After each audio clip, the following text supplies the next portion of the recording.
So, the main thing with Snake is set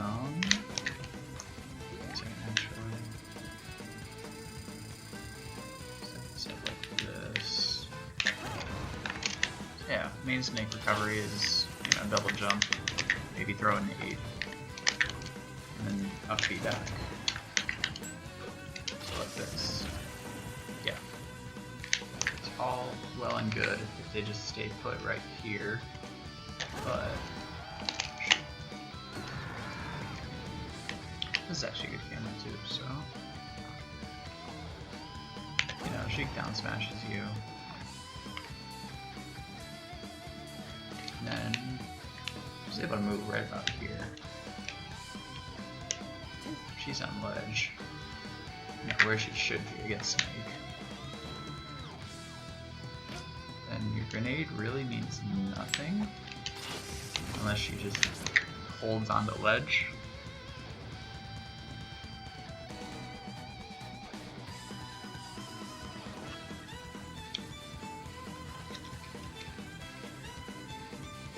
Oh, and is audio all right?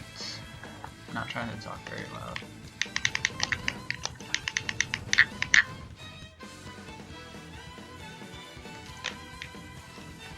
So let me get my notes here again.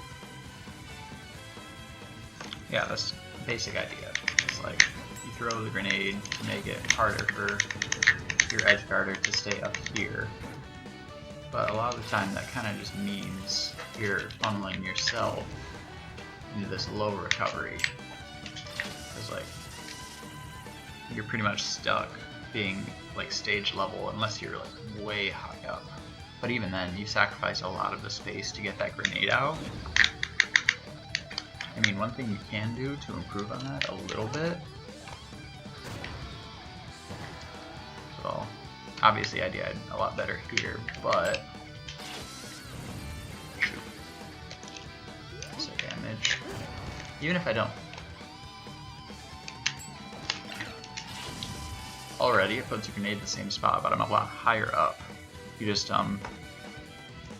basically you throw the grenade up, lob it up, AGT at it, and then you can throw it however you need to throw it.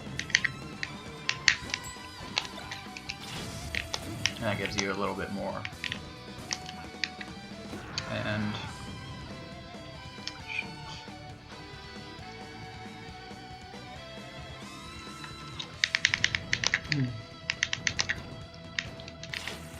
I mean, if you do get hit again and you're like way down here, of course you can always C4 back, attack the wall, grab it like that. Or you can even do what Flip's been doing, wall jump tech and be reverse your Cypher on the stage. Or even just wall jump tech gives you a little bit of a mix-up option. Yeah, there's a lot more you can do. You can do something simple like that. Back here. You can be reverse C4 again. You can not do it and end up in just slightly different places. There's a lot of mix-ups that go along with it, but the major problem with a lot of that is just if you have any active hitbox at all to throw out as the edge guarder, you can kind of just intercept Snake regardless of where he ends up. Like Sheik's Bear is a really good example of this, because if she bears like this and times it decently well to that whenever you're teching the wall, it doesn't really matter how you tech, that bear is going to hit you. And it makes it hard when I don't know exactly how consistent you can be with it. So there's that clear issue as well. And even more problematic, of course, is that you have characters. And this is even one, but you know, the most infamous one, the one Snake's probably playing the most about, is going to be Marth. Yeah, he just throws this down here, or he pulls that boy out. There's not a whole lot you can do, and even this is hard.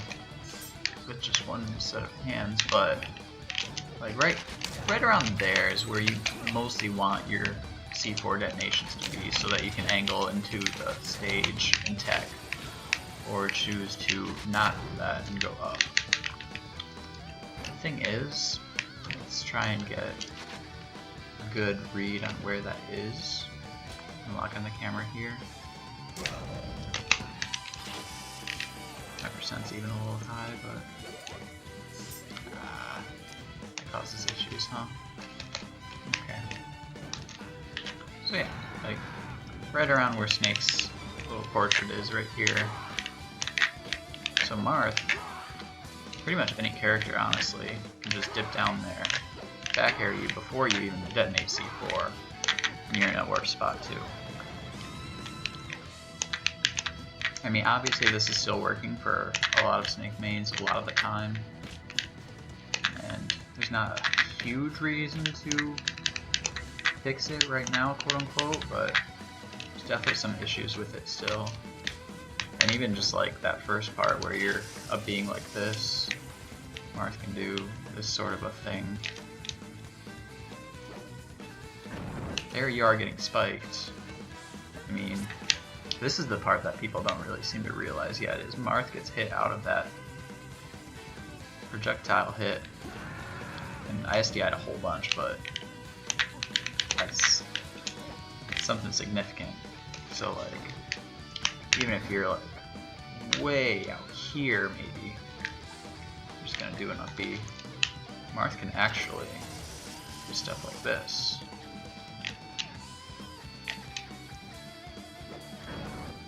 Oh, that might miss actually. Ah, oh, there, missed. Yeah, Marth can trade with your Cypher and live pretty much anywhere. Maybe if I get it a little higher. Okay.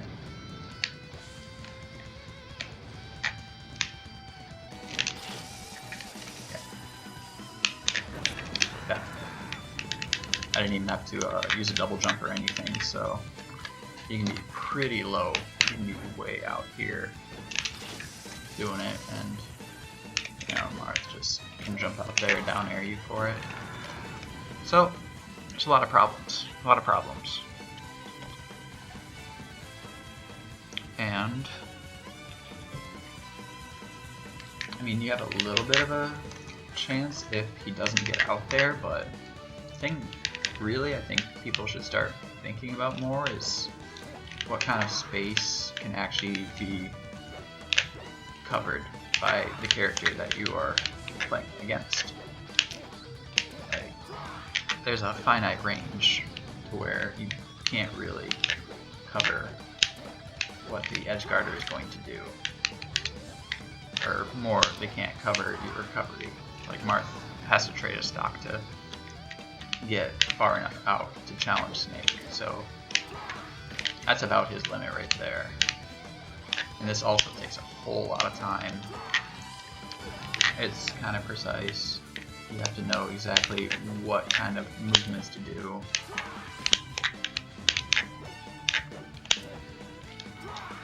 Like, you can die really easily, but Snake has that basically infinite recovery, so he can be off this way, and there he goes, getting back anyway. He can be way out here. He can end up off here.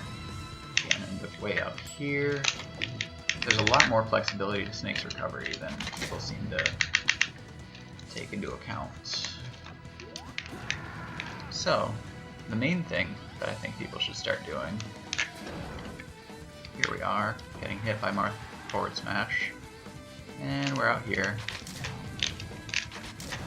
Fast spell, but you can end up in this position instead. Still not great, but it's better than falling into all of those troubles down below the ledge. Because, you know, up here you have a lot of mix-up opportunities. Just, that. You can B-reverse your Cypher, B-reverse your grenades, C4. You can, wave bounce it too, keep your orientation a little bit different.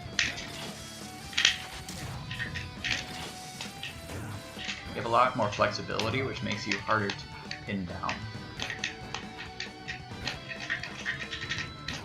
I know Flashing Fire uses Beer versus C4 already, but he's the only other snake I can really think of that's doing stuff like this. As far as getting down from juggles, but he's still not getting it out of his recovery, which is a major difference. It's like, if I'm getting put like right here by a Marth, and I see him trying to cover really high up, because he's jumping right here instead of covering the ledge, I still have that option of going low now, even pulling a grenade. And Marth has to do a lot to get back into position to deal with that.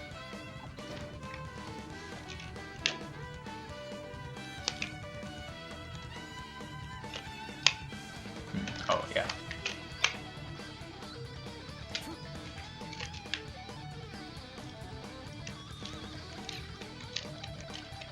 You see, he's still not active until right now, which is where he's active.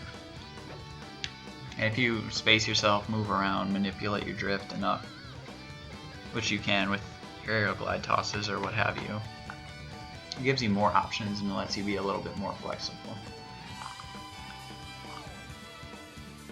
So that's the first thing. The next thing, I guess, would be ledge techs and going beyond just, you know, ledge teching with the... Let's see if this works. It might be a little early. But this is pretty familiar. Fly in there, 1 SDI, and you tech. You can jump out of this. You see Marth actually gets hit by your Cypher here as well, so there's not a lot of risk going along with that.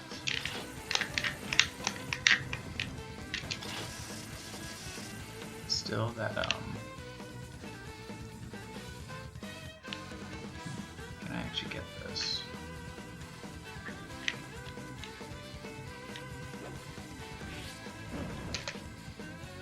One SDI in, tech, that's all you need. Down air, at least from standing Marth on ledge, doesn't work anymore.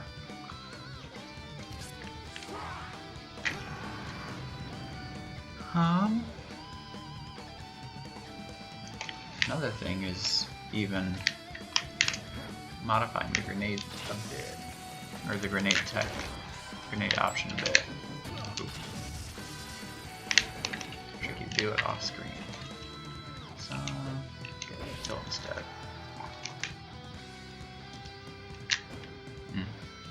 That's a lot more stun than I expected.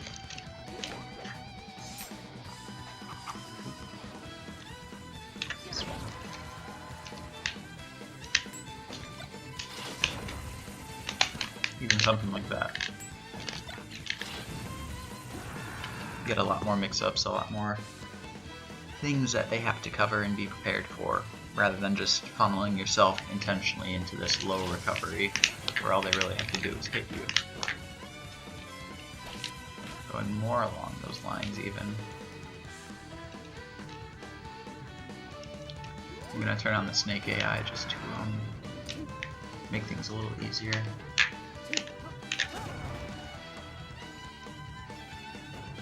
Ooh, it still moves. That's spooky.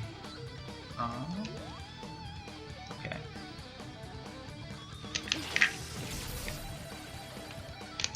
Let's turn this off for now.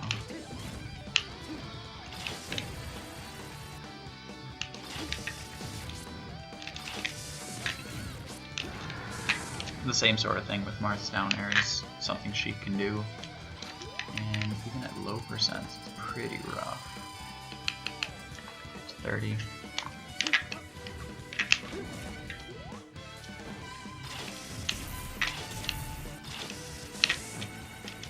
And you see, like, you can continuously just nair into Snake and prevent a lot of what he can do. And on walled stages, there's a little more options because you can tech aerials like that, but she can do, say, a back air and get the weak hit, and there's no teching that.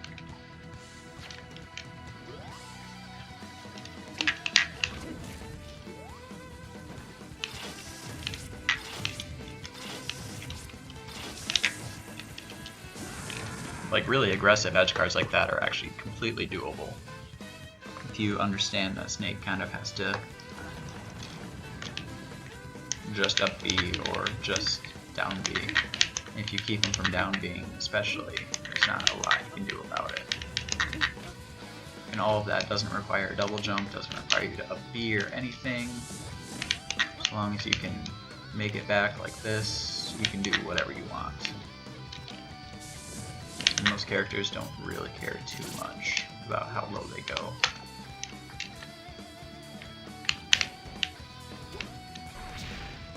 Falcon could back air, probably make it back. Could drop zone knee you.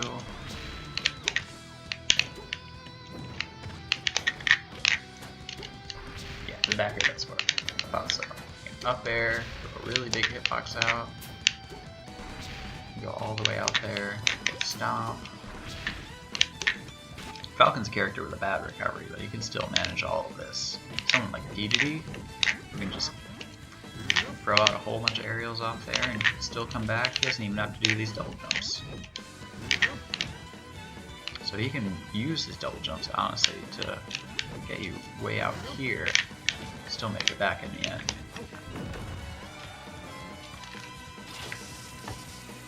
So going low is pretty dangerous.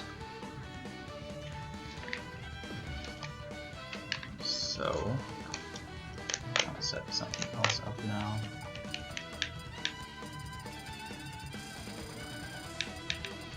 The really important thing is really understanding what characters have available to them. So like Sheik can go probably about that far and still make it back. So you know this threat range that she can cover. So long as you stay out of that, she can't do anything to you off stage. And with the infinite vertical recovery that Snake has, you can kind of be like way out here, drift away, drift back, and you have free reign to DI, SDI, however you need to stay out of that range. You can keep yourself alive for a really long time. A little bit of SDI helps you live a lot of the C4s that you normally wouldn't. Can let you change your trajectory and all the rest.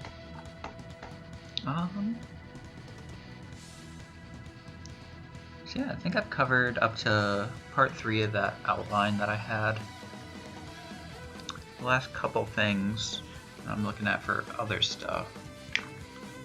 Biggest thing that I actually try and go for probably too much at this point is so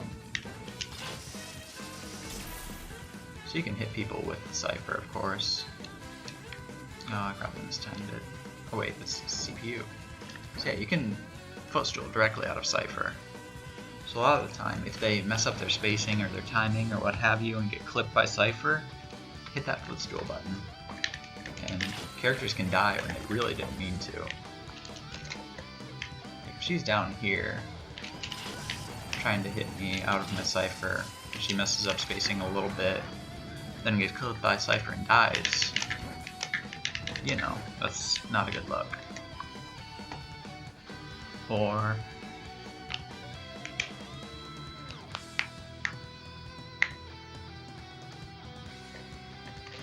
let's get to a stage with a wall, because this is actually something I saw in the VOD that guy posted. So go to, say, Delfino's. I think it was actually on Delfino's too, where, you know, things happen. You mess up sometimes, and you can end up off stage way down here. And you're like, oh god, how do we get back? And you can just recover like this, or like this. Just get your wall jump tech. And you drastically reduce the amount of Bs that you need to actually do. if I just do it normally.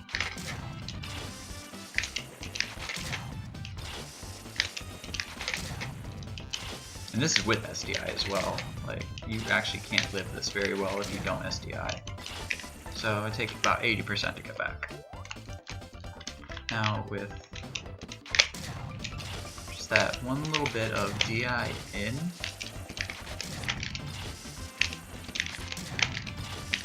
I can get back to 64. I can do better. I can definitely do better. So I got the normal wall tech the first time. 32. That's a big difference. Big difference. And that's just knowing how to be reverse out of your wall jump techs. And the other thing a lot of people seem to struggle a lot with is being in this position right here. You've got somebody standing right there to punish you. You gotta figure out a way to get back. See people do this, that. Go classic. Or you throw stuff like that out.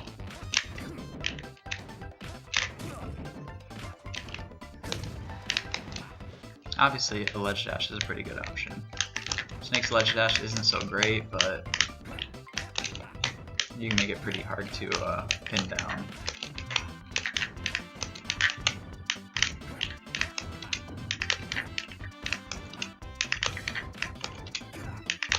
It's not too hard. You have actually a pretty big window to do a horizontal ledge dash. I think it's right around here. 1, 2, 3, 4, 5. 4. I think I was actually frame early. So it's like frame 10 until I think frame 13. I think it's a 4-frame window where you can do a horizontal, just straight horizontal, air dodge into the stage, and you'll ledge dash with some amount of invincibility depending on how good your inputs are. What I'm kind of infamous for and really want to get better is that one right there. And that would be release ledge, double jump. 2 frames makes it the easiest, but like you're not going to be maintaining that. And then that was frame 8, 9, 10. You can cancel immediately. 1, 2, 3, 4, 5, 6, 7, 8, 9, 10. It's 10 frames that you can use however you want off of the ledge. And with Snake's normals all being faster than that, you can invincible smash if you really want to. 1, 2, 3, 4, 5, 6, 7, 8, 9, 10. 4. Yeah. So first hitbox is your first tangible frame. So at worst it's trading with whatever you're doing. But that's really hard. You gotta release ledge, double jump immediately, up B immediately after that, and up air pretty much as soon as you can. But I haven't practiced this in a good bit. Did a little bit last night. I still am getting a decent amount. Like, obviously I'm calm and chill and just doing things. It's a lot harder to do it in actual matches, but it's another glimpse into where this character can go.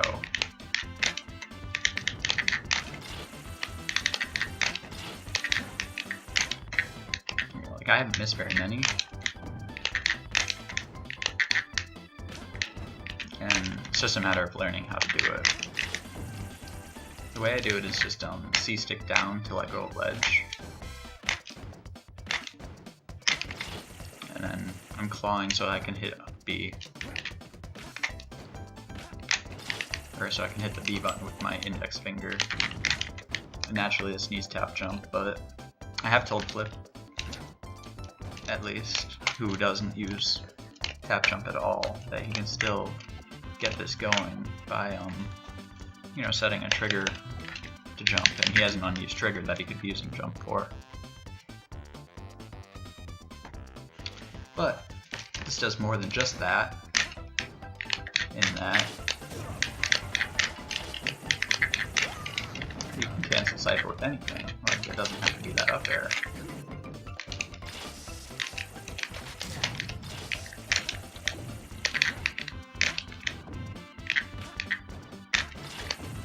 It could be that kind of an up air, it could be a back air, it could be an air, it could be a down air,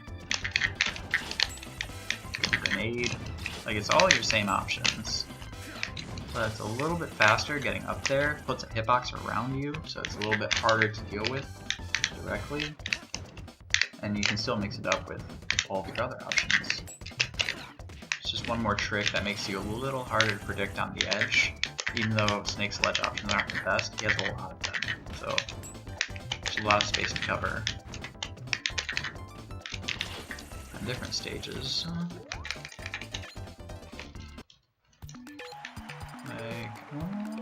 Even Battlefield. Ready? Go! Action. Ooh. That's a lot of snakes.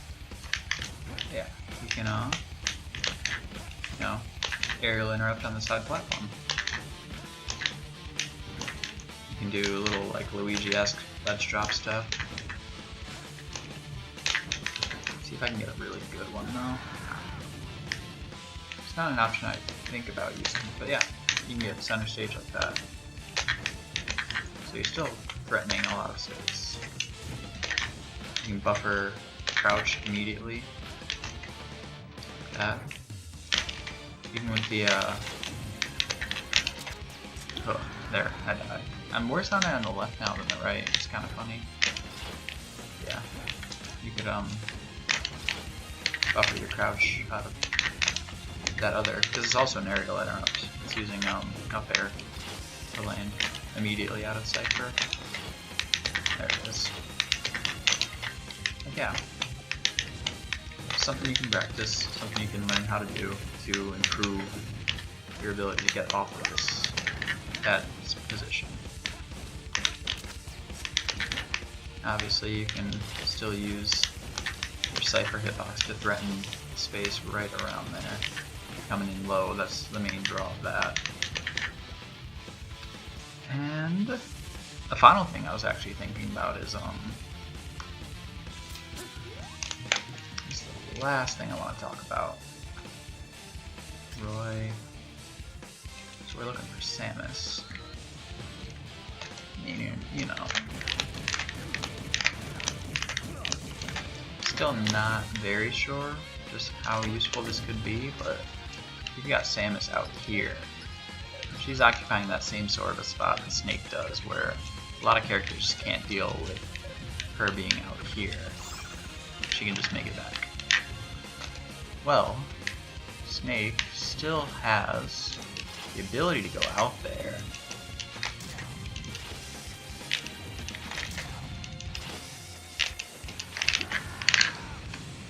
Obviously, if you're at 0, it's not going to work.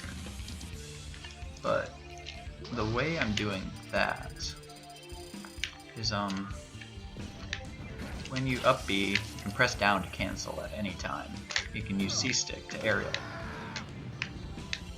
But if you're holding down and C-stick, it buffers that fastball because of how C-stick and analog read each other. So the thing to do is actually to time them both at the same time, like do both inputs together, and that seems to just mitigate that and allow you to down B. Because if you're just trying to down B, fastball. But you can go out here, even turn it around, get a back air, and cover it that way.